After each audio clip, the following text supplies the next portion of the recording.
Let's talk to Hugh Osmond, founder of Punch Taverns, a man that knows a thing or two, I'm sure, about catering and hospitality, because this morning we're being told by the front page of the Daily Mail that there could be a £5 billion cost to Labour's revolution for workers and workers' rights being introduced into all sorts of small businesses. Hugh, very good morning to you. Good morning, how are you? Good to talk to you, yeah, absolutely well.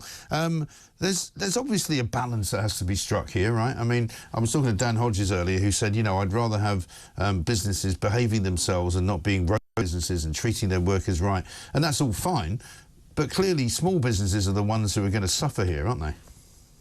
Yeah, absolutely. It will be the small pubs, the small cafes and the small restaurants that this pushes out of business.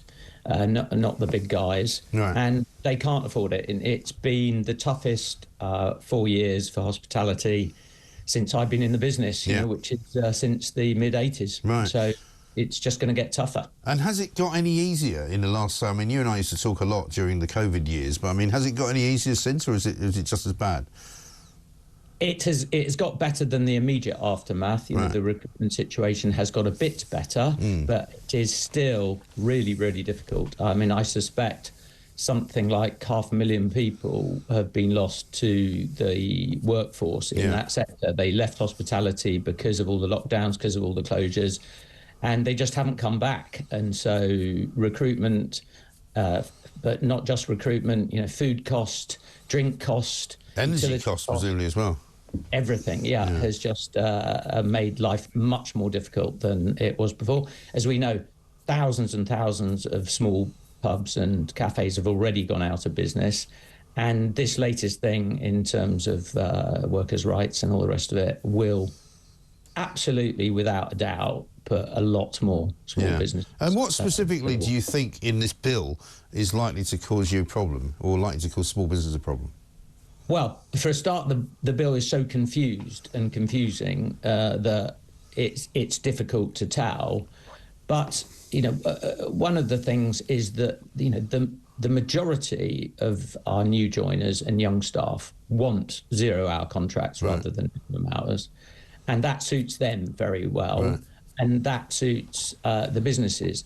I mean, the thing to understand is that what all the costs do, one of the things they do is they push the level at which you can break even up, particularly in a small business.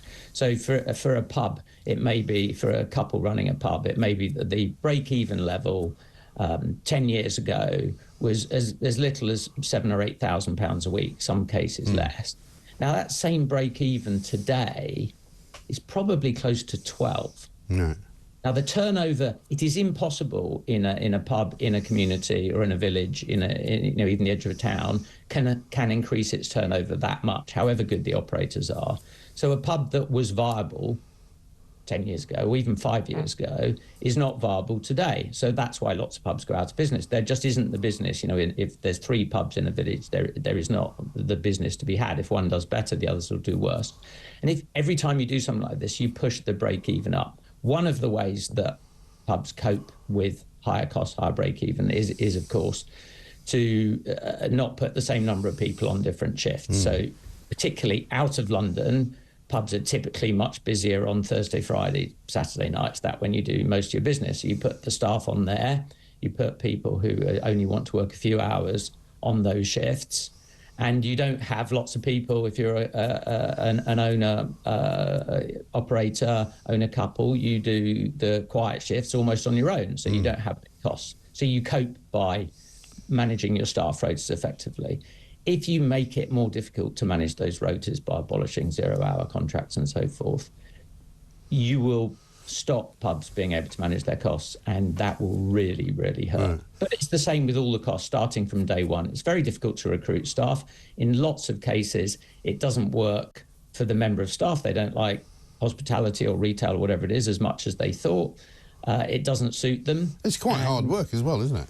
Yeah, and it's hard work, and they don't last. If you give all these rights from day one, you are just pushing up the cost of employment. I mean, businesses are going bust, and they will go bust. And that's what you're seeing, and you'll just see a lot more of it. Yeah. And it won't be the big guys, it'll be the small guys. Really small guys. Hugh, good to talk to you as ever. Thank you very much and good luck with it. Hugh Osmond, founder of Punch Taverns. Let's talk now to Lord Karen Billamoria, who's the man who's a crossbench peer, but he founded, believe it or not, the global beer brand Cobra Beer. So I should thank you for that, because it's quite good, I have to say. Thank you very much. Very good, not quite good. Yeah, OK, all right, take it easy. Let's talk about Angela Rayner's bill, because Hugh Osmond there, a man who knows a thing or two about hospitality, says it's not clear precisely what the exact, you know, kind of measures will be. So if he's not sure, it's obviously a bit confusing as a picture of what she wants to do. We have a situation here where you can see what they're trying to do is trying to strengthen workers' rights. OK, that's a good intention. But if you in any way damage what has been a great strength of the British economy, has been having a flexible employment laws, employment rights that are flexible compared with, say, France, which has always been seen to be very rigid. It gives us a competitive advantage to attract more inward investment from abroad, particularly, and to have this flexible workforce. Now, if you damage that flexibility, it imposes costs on businesses. Yeah. There's no question about it. This new estimate of £5 billion. I mean, Hugh Osmond's just been talking about the small business, the SMEs, who are going to be affected by this more than anyone else. Yeah. And that's the sad thing. The bigger business might be able to bear it. And also, the zero-hour contracts, people say, oh, they're unfair, they're not right. But a lot of people actually prefer them. They want them. It gives them the flexibility, let alone the employers the flexibility. So we've got to get this balance between employees' rights and employers' rights. And of course, you've got to protect employee rights, but without employers, there are no employees. Well, quite. So if business is going to go bust, what's the point? Yeah, and I mean, I'm a bit old-fashioned about this as well. You know, when I first got myself into the labour market, for want of a better word, you know, I started work when I was 14, worked in a bakery, picking strawberries, taking the green bit out, putting them into flans and learning how to cook and all of that.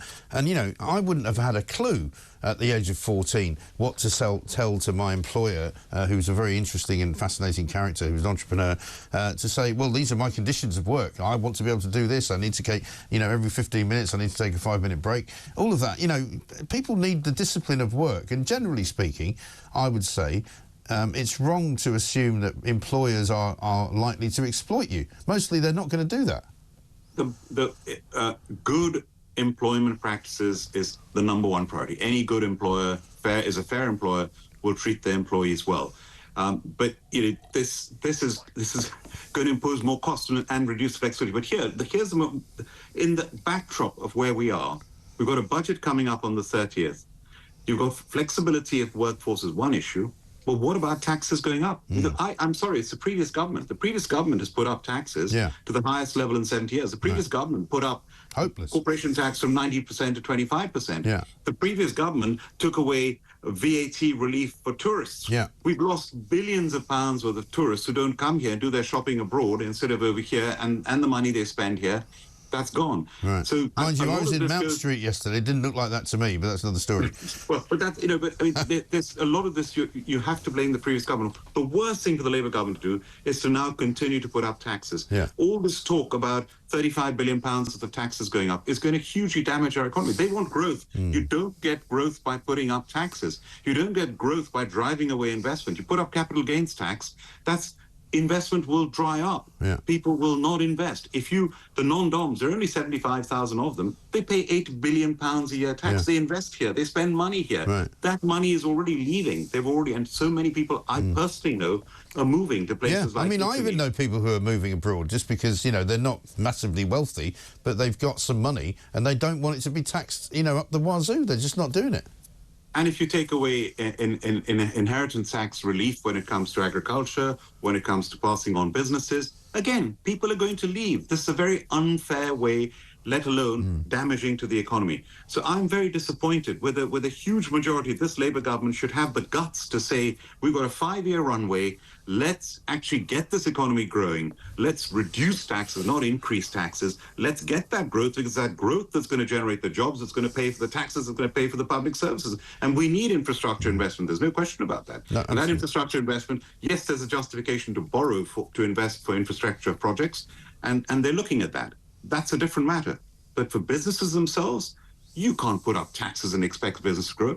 You can't reduce flexibility of workforce and expect businesses to grow.